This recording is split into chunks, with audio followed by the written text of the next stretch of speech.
ఏపీలో political heat కొనసాగుతుంది. ఇప్పటికే ఉమ్మడిగా పోటీ చేయాలని డిసైడ్ అయిన టీడీపీ, జనసేన బీజేపీతోనూ కలిసి పోటీకి సిద్ధమవుతోంది.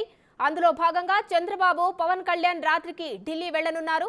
చర్చలకు రమ్మని అధికారికంగా పిలుపు రావడంతో ఇరువురు నేతలు హస్తినా వెళ్లనున్నారని అచ్చెన్న తెలిపారు. పొత్తులపైనే చంద్రబాబు, పవన్తో బీజేపీ అధిష్టానం సమావేశం ఉంటుందని నాదెండ్ల మనోహర్ తెలిపారు.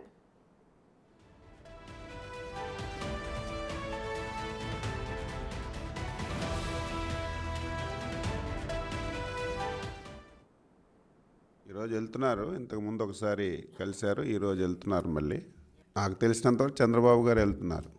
ఇది ఈ రెండు పార్టీల సభ. ఇది అది ఊహకు అందుకున్న మాటలు మాట్లాడితే నేను సమాధానం జరుగుతాయి కదా. ఒకవేళ కలిసి అన్నీ సెట్ అయితే వాళ్ళు వస్తారు, తప్పేముంది.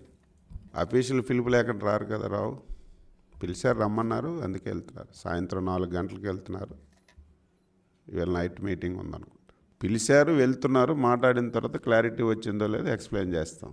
అన్నీ సవ్యంగా జరిగితే అప్పుడు ఏం చేయాలో మళ్ళీ అధ్యక్షులు ఇద్దరు కూర్చొని నిర్ణయం తీసుకుంటారు.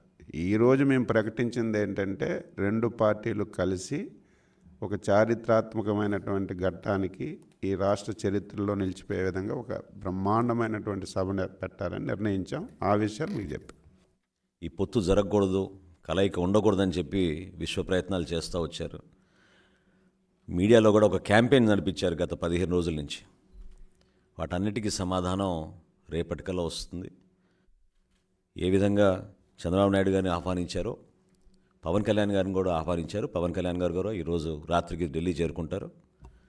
అక్కడ భారతీయ జనతా పార్టీ నాయకులతోటి సమావేశం జరిగిన తర్వాత చంద్రబాబు నాయుడు గారు, పవన్ కళ్యాణ్ గారు కలిసి భారతీయ జనతా పార్టీ నాయకులతోటి ఈ పొత్తు విషయం పైన, సీట్ల సర్దుబాటు పైన ఖచ్చితంగా ఒక క్లారిటీ వచ్చి ఆ మీటింగ్ సారాంశం ఢిల్లీకి వెళ్ళిన తర్వాత వాళ్ళే మీకు వివరిస్తారు. బీజేపీతో పొత్తు కోసం, క్లారిటీ కోసం ఇవాళ చంద్రబాబు, పవన్ కళ్యాణ్ పయనమయ్యారు, ఢిల్లీ బాట పట్టారు. దీనిపై పూర్తి డీటెయిల్స్ మా ప్రతినిధి శివ లైవ్ లో అందిస్తారు. శివ, చెప్పండి. అటు పవన్ కళ్యాణ్, ఇటు చంద్రబాబు ఇద్దరు ఢిల్లీ బాట పట్టారు. ఇవాల్టితో పొత్తుపై క్లారిటీ వచ్చే అవకాశం ఉందా? మొత్తం మీద చూసుకుంటే తెలుగుదేశం పార్టీ అధినేత చంద్రబాబు మరికొద్ది సేపట్లోనే హైదరాబాద్ బేగంపేట విమానాశ్రయం నుంచి ఢిల్లీ పయనమవుతున్నారు. 4 గంటల సమయంలో ఆయన ఢిల్లీ చేరుకుంటారు. రాత్రి 9 గంటల సమయంలో కేంద్ర హోంశాఖ మంత్రి అమిత్ షాతో భేటీ అవుతారు. ఆ తర్వాత జేపీ నడ్డా కూడా అక్కడికే వచ్చే అవకాశం కల్పిస్తూ ఉంది. భారతీయ జనతా పార్టీ అధ్యక్షుడు జేపీ నడ్డాతో కూడా చంద్రబాబు, పవన్ కళ్యాణ్ భేటీ అవుతారు. మరికొద్దిసేపట్లోనే జనసేన అధినేత పవన్ కళ్యాణ్ అమరావతి చేరుకొని చిత్తూరు ఎమ్మెల్యే శ్రీనివాస్ జనసేనలో చేరుతున్నారు 3:30కి. ఆ చేరిక తర్వాత 4 గంటలకి గన్నవరం విమానాశ్రయం నుంచి ప్రత్యేక విమానం ద్వారా పవన్ కళ్యాణ్ ఢిల్లీ వెళ్తారు. ఆయన కూడా 6:30 సమయంలో ఢిల్లీ చేరుకుంటారు.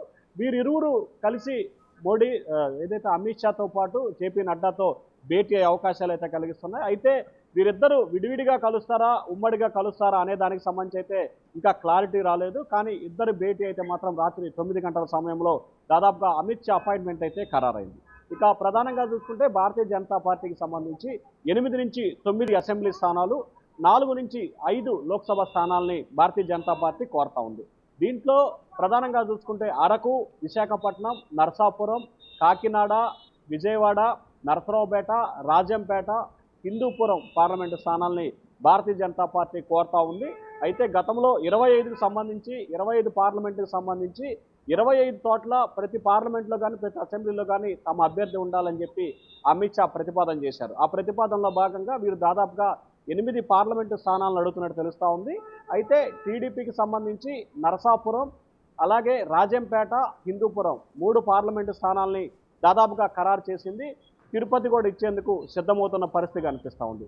ఇక విశాఖపట్నం, విజయవాడ, ఏలూరు, నరసరావుపేట ఈ 4 పార్లమెంటు స్థానాలకు సంబంధించి ఒక పార్లమెంటు స్థానాన్ని బీజేపీకి ఇచ్చేందుకు టీడీపీ సిద్ధమవుతున్నట్టు తెలుస్తూ ఉంది. అయితే ముందు పొత్తు ఖరారయ్యి టీడీపీ ఎన్డీఏలో చేరిన తర్వాత ఎవరెవరు ఎక్కడెక్కడ పోటీ చేయాలి ఏమిటి అనే దానికి సంబంధించి క్లారిటీ వచ్చే అవకాశం కనిపిస్తూ ఉంది. అయితే ప్రస్తుతం విశాఖపట్నం, నరసరావుపేట, విజయవాడకు సంబంధించి కూడా కొంత సందిగ్ధత నెలకొని ఉంది. దీనికి సంబంధించి మరోసారి భేటీ జరిగే అవకాశాలు కనిపిస్తూ ఉన్నాయి. సో సీట్లకు సంబంధించి సర్దుబాటు అయిన తర్వాత ఎక్కడెక్కడ అనే దానికి సంబంధించి కూడా కొంత మార్పులు చేర్పులు జరిగే అవకాశం కనిపిస్తూ ఉంది. ఇక అసెంబ్లీ స్థానాలకు సంబంధించి 8 నుంచి 9 అసెంబ్లీ స్థానాలు ఇచ్చేందుకు టీడీపీ జనసేన సిద్ధమైంది. దీంట్లో అరకు, విశాఖపట్నం ఉత్తరం, తాడేపల్లిగూడెం, కాకినాడ టౌను, అలాగే విజయవాడ వెస్టు, కైకలూరు, గుంటూరు జిల్లాకు సంబంధించి నరసరావుపేట, ప్రకాశం జిల్లాకు సంబంధించి ఒంగోలు, నెల్లూరు సంబంధించి ఒక అసెంబ్లీ స్థానం, అలాగే కడపకు సంబంధించి అడగట్లేదు, కర్నూలుకు సంబంధించి ఆళ్లగడ్డని కోరుతా ఉన్నారు. కర్నూలు సిటీ కానీ ఆళ్లగడ్డ కానీ ఇవ్వాలని చెప్పి కోరుతా ఉన్నారు. అనంతపురానికి సంబంధించి అనంతపురం సిటీ, ధర్మవరం కోరుతా ఉన్నారు. చిత్తూరుకు సంబంధించి తిరుపతి, మదనపల్లి, శ్రీకాళహస్తి కోరుతా ఉన్నారు. అయితే దీంట్లో 8 ఇచ్చేందుకు సిద్ధమవుతున్నారు. ఉమా చెప్పండి. శివ, ఈ స్థానాలకు సంబంధించే ఒక కొలికి రావడం లేదు బీజేపీతో పొత్తు అనేది. మరి ఈ స్థానాలకు బీజేపీ ఓకే అంటే పొత్తు కన్ఫర్మ్ అయ్యే అవకాశాలు ఉన్నాయా?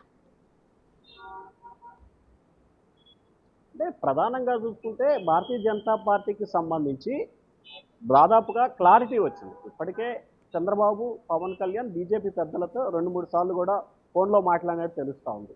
సో 4 నుంచి 5 పార్లమెంటు స్థానాలకి బీజేపీ అంగీకారం తెలిపింది. అయితే 4 పార్లమెంటు, 1 రాజ్యసభ స్థానాన్ని బీజేపీ కోరుతా ఉంది.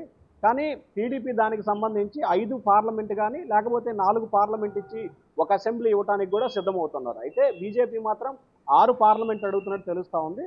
8 నుంచి 9 అసెంబ్లీ స్థానాలు బీజేపీ కోరుతా ఉంది. దానికి కూడా ఇచ్చేందుకు సిద్ధమవుతున్నారు. ఇక్కడ ప్రధానంగా అసెంబ్లీ స్థానాలకు సంబంధించి ఎక్కడా కూడా ఇబ్బందికర పరిస్థితులు లేవు. నియోజకవర్గానికి సంబంధించి జనసేన, బీజేపీ మధ్య కొంత ఇబ్బందికర పరిస్థితులు ఏర్పడుతున్నాయి. దాంట్లో విజయవాడ వెస్ట్, తాడేపల్లిగూడెం ఈ 2 నియోజకవర్గాలకు సంబంధించి అక్కడ జనసేన ఆశిస్తుంది, బీజేపీ కూడా అదే స్థానాలను ఆశిస్తుంది. గతంలో సినీ నటుడు కోటా శ్రీనివాసరావు కూడా విజయవాడ వెస్ట్ బీజేపీ తరఫున గెలుపొందడం జరిగింది. సో ఈ నేపథ్యంలో విజయవాడ వెస్ట్ ఇప్పుడు జనసేన కోరుతా ఉంది, బీజేపీ కోరుతా ఉంది. ఇటు తాడేపల్లిగూడానికి సంబంధించి గతంలో బీజేపీ, టీడీపీ పొత్తులో ఉన్నప్పుడు కూడా మాజీ మంత్రి మాణిక్యాలరావు కూడా, స్వర్గీయ మాణిక్యాలరావు కూడా అక్కడి నుంచి గెలుపొందడం జరిగింది. సో ఈ 2 నియోజకవర్గాలకు సంబంధించి కొంత బీజేపీ, జనసేన మధ్య మాత్రమే సయోధ్యకి జరగాల్సిన పరిస్థితి ఉంది. అది కూడా సయోధ్య కుదిరేందుకు ప్రయత్నాలు చేస్తూ ఉన్నారు. ఇక పార్లమెంట్లకు సంబంధించి బీజేపీ 6 పార్లమెంటు స్థానాలు అడుగుతూ ఉంది, టీడీపీ 4 స్థానాలు ఇచ్చేందుకు సిద్ధమవుతుంది. సో అది కూడా ఈరోజు దాదాపుగా క్లారిటీకి వచ్చే అవకాశాలు అయితే కనిపిస్తున్నాయి. ఎందుకంటే టీడీపీ 4 పార్లమెంటు, 1 రాజ్యసభ ఇచ్చేందుకు సిద్ధమవుతుంది. ఇక మిగిలింది 1 పార్లమెంటే. ఒకవేళ బీజేపీ కనుక ఖచ్చితంగా కావాలని కనుక కోరినట్లయితే ఖచ్చితంగా మరొక పార్లమెంటు స్థానాన్ని కూడా బీజేపీకి ఇచ్చే అవకాశాలు అయితే కనిపిస్తూ ఉన్నాయి. 5 పార్లమెంటు స్థానాలు ఇవ్వడానికి టీడీపీ కూడా సిద్ధమైంది. దానికి ప్రాథమికంగా కూడా బీజేపీ రాష్ట్ర నాయకత్వం అలాగే కేంద్రంతో ఫోన్లో మాట్లాడిన నేతలు కూడా అంగీకారం తెలిపినట్లు కూడా తెలుస్తూ ఉంది. Uma. Right, thank you Shiva.